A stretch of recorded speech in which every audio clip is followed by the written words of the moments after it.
Vote সামনে কাটা ঠিক দিয়ে তার কাটা তুলবো আগে আমি। তৃণমূল এই মন্তব্য বিজেপি ঘিরে দিনভর চলল জল্পনা। তাহলে কি এবার পানিহাটি বিধানসভা থেকে বিজেপির টিকিটে প্রার্থী হচ্ছে তিলোত্তমার মা?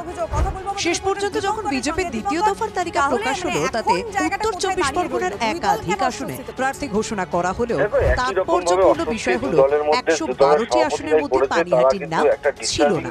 ফলে জল্পনার অবসান ঘটল, এই কথাও বলা যাবে না। আমি নিজেই ফোন করে জানিয়েছি যে আমি প্রার্থী হতে চাই।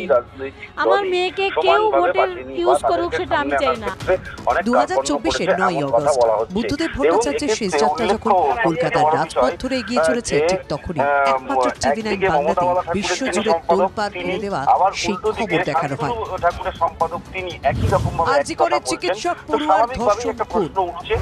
সেদিন আরজিকর চত্বরে সববাহী শপথের পথ আটকে যিনি এই ঘটনার যথাযথ তদন্তের দাবি তুলেছিলেন, সেই মীনাক্ষী মুখোপাধ্যায় তিলোত্তমার মায়ের বিজেপির টিকিটে ভোটে লড়ার ইচ্ছার কথা শুনে কি বলছেন? সেদিনকে আমরা জানতাম নাকি মেয়েটি তৃণমূল করে না বিজেপি করে, নাকি সেদিনকে লিখিয়ে নিয়েছিলাম যে আপনারা শুধু সিপিএমই করবেন, কে কি রাজনীতি করবেন সেটা তার কথা। আমার মেয়েকে কেউ ভোটের ইউজ করুক সেটা আমি চাই না। আমি মা হিসাবে সেটা চাই না।